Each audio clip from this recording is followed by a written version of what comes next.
প্রথমে বিশেষ বিশেষ খবর।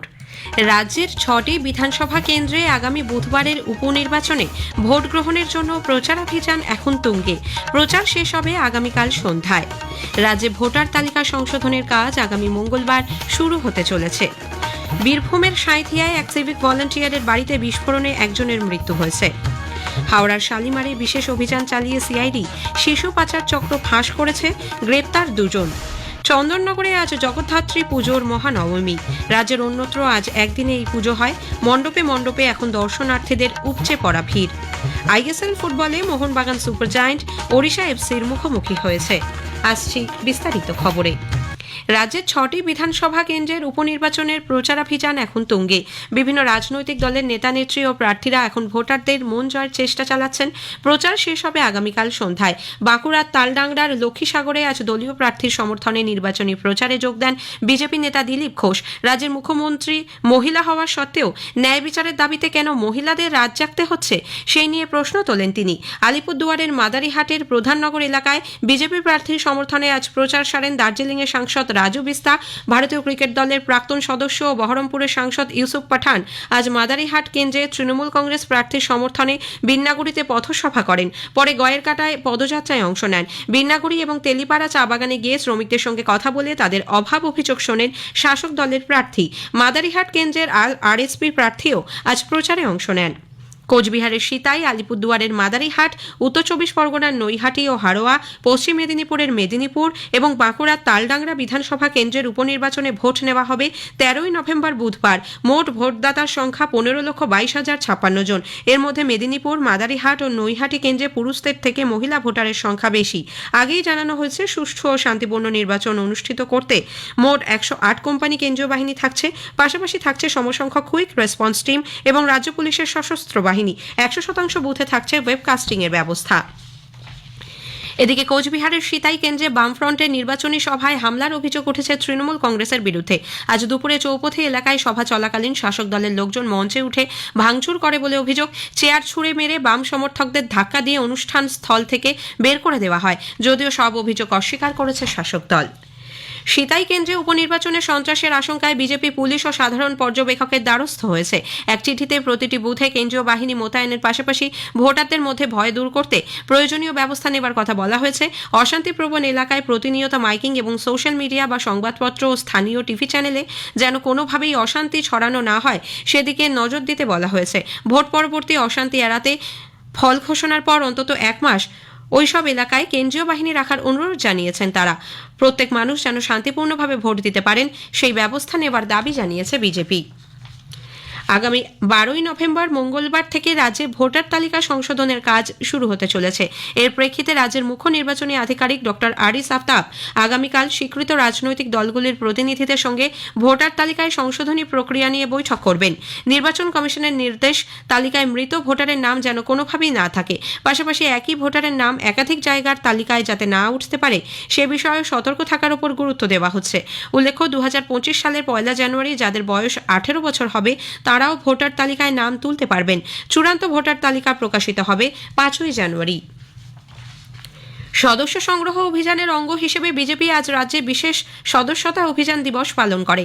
দলের রাজ্য মুখপাত্র শ্রমিক ভট্টাচার্য রাজারহাট নিউ টাউনে, দলের রাজ্য সভাপতি ও কেন্দ্রীয় প্রতিমন্ত্রী সুকান্ত মজুমদার বালুরঘাটে, বিরোধী দলনেতা শুভেন্দু অধিকারী আলিপুরদুয়ার, কেন্দ্রীয় প্রতিমন্ত্রী শান্তনু ঠাকুর নিজের নির্বাচনী এলাকা, প্রাক্তন রাজ্য সভাপতি দিলীপ ঘোষ বাঁকুড়ায় এবং দলের সাংসদ বিধায়ক সহ অন্যান্য বিজেপি নেতা নেত্রীরা রাজ্যের বিভিন্ন বুথে উপস্থিত থেকে এই অভিযানে অংশ নেন।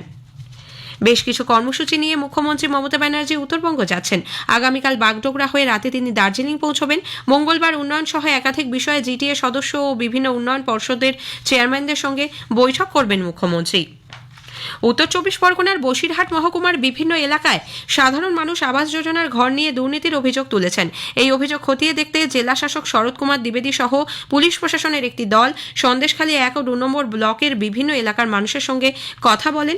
উল্লেখ্য, কদিন আগে হিঙ্গলগঞ্জের দাসপাড়ায় এই আবাস যোজনার ঘর নিয়ে দুর্নীতির অভিযোগে সাধারণ গ্রামবাসীরা বিক্ষোভ দেখান। বীরভূমের সাঁইথিয়ার বিলসা গ্রামে এক সিভিক ভলান্টিয়ারের বাড়িতে বেলুনে গ্যাস ভরার সময় বিস্ফোরণে ঘটনাস্থলেই বিপত্তারণ বাগদি নামে একজনের মৃত্যু হয়েছে। এই ঘটনায় এলাকায় উত্তেজনা ছড়িয়ে পড়ে। দুর্গাপ্রসাদ ভট্টাচার্য নামে ওই সিভিক ভলান্টিয়ারের বাড়িতে গ্রামবাসীরা ভাঙচুর চালান। পুলিশ গিয়ে পরিস্থিতি সামাল দেয়। সিভিক ভলান্টিয়ার পলাতক। দীর্ঘদিন ধরে সে বাড়িতে গ্যাস বেলুনের ব্যবসা করছিল বলে আমাদের জেলা সংবাদদাতা জানিয়েছেন। স্থানীয় সংবাদ শুনছেন আকাশবাণী কলকাতা কেন্দ্র থেকে।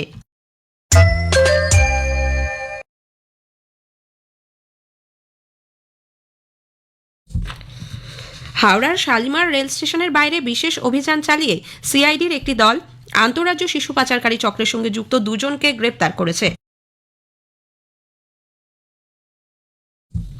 দুদিন বয়সী একটি শিশুকন্যাকেও উদ্ধার করা হয়েছে। বাচ্চাটিকে হাওড়া জেলা হাসপাতালে চিকিৎসার জন্য নিয়ে যাওয়া হয়েছে। আমাদের সংবাদদাতা জানাচ্ছেন, সিআইডি আধিকারিকরা মানিক হালদার এবং মুকুল সরকার নামে আন্তঃরাজ্য শিশু পাচার চক্রের সঙ্গে যুক্ত দুজনকে গ্রেপ্তার করেছে।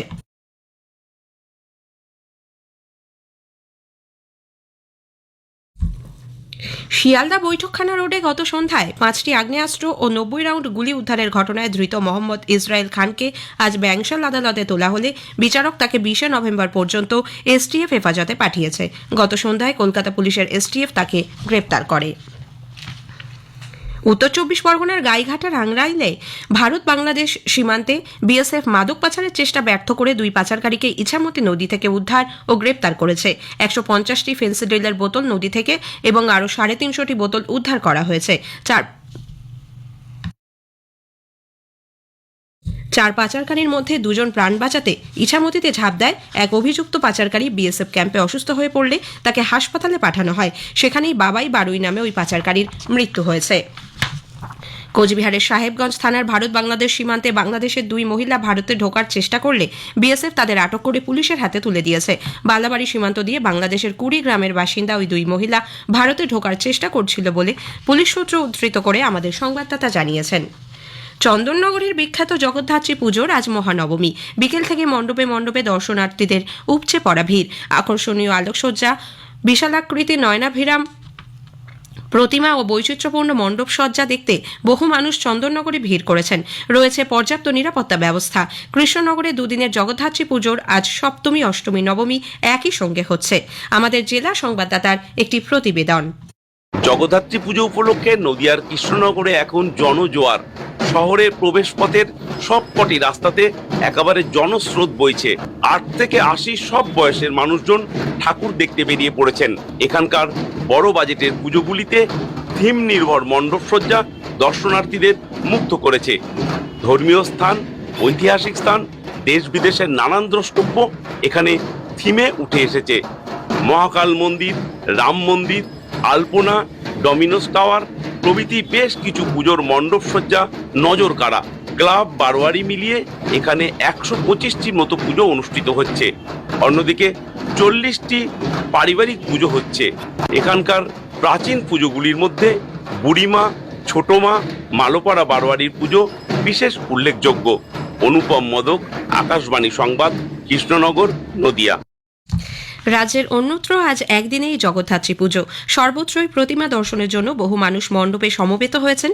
বেলুর রামকৃষ্ণ মিশন সারদা পীঠেও আজ সারাদিন ব্যাপী জগদ্ধাত্রী পুজোর আয়োজন করা হয়। এই উপলক্ষে ভক্ত দর্শনার্থীদের সমাগম ঘটেছে বেলুরে। জগদ্ধাত্রী পুজোর প্রতিমা নিরঞ্জনের জন্য পূর্ব রেল আগামীকাল মঙ্গল ও বুধবার চক্র রেল চলাচল নিয়ন্ত্রণ করবে। এই 3 দিন 7টি করে ইএমইউ লোকালের যাত্রাপথ কলকাতা স্টেশন থেকে শুরু ও শেষ হবে। 4টি আপ ও 4টি ডাউন ট্রেন বাতিল থাকবে। ঘুরিয়ে দেওয়া হবে বেশ কয়েকটি ট্রেনের যাত্রাপথ। কলকাতা মেট্রোর গ্রিন লাইনে এসপ্ল্যানেড থেকে শিয়ালদা পর্যন্ত চলতি নির্মাণ কাজের দরুন হাওড়া ময়দান ও এসপ্ল্যানেডের মধ্যে মেট্রো পরিষেবা আগামীকাল থেকে কিছুটা পরিবর্তিত হচ্ছে। আগামীকাল থেকে পশ্চিমমুখী টানেল দিয়ে হাওড়া ময়দান থেকে মহাকরণ পর্যন্ত মেট্রো পরিষেবা চলবে। পূবমুখী টানেলে হাওড়া ময়দান থেকে এসপ্ল্যানেড পর্যন্ত পরিষেবা সকাল 6:55 থেকে রাত 10টা পর্যন্ত আগের মতোই পাওয়া যাবে। রবিবার দিন পূবমুখী টানেলে কেবলমাত্র বেলা 2:15 থেকে রাত 9:50 পর্যন্ত পরিষেবা পাওয়া যাবে। আগামীকাল থেকে গ্রিন লাইন 2 এ 118টির পরিবর্তে 150টি পরিষেবা পাওয়া যাবে। ভুবনেশ্বরের কলিঙ্গ স্টেডিয়ামে আইএসএল ফুটবলের ম্যাচে মোহনবাগান সুপার জায়ান্ট ওড়িশা এফসির মুখোমুখি হয়েছে। শেষ খবর পাওয়া পর্যন্ত ওড়িশা 1-0 গোলে এগিয়ে আছে। শেষ করার আগে স্থানীয় সংবাদের বিশেষ কিছু অংশ আরও একবার। রাজ্যের 6টি বিধানসভা কেন্দ্রে আগামী বুধবারের উপনির্বাচনে ভোট গ্রহণের জন্য প্রচারাভিযান এখন তুঙ্গে। প্রচার শেষ হবে আগামীকাল সন্ধ্যায়। রাজ্যে ভোটার তালিকা সংশোধনের কাজ আগামী মঙ্গলবার শুরু হতে চলেছে।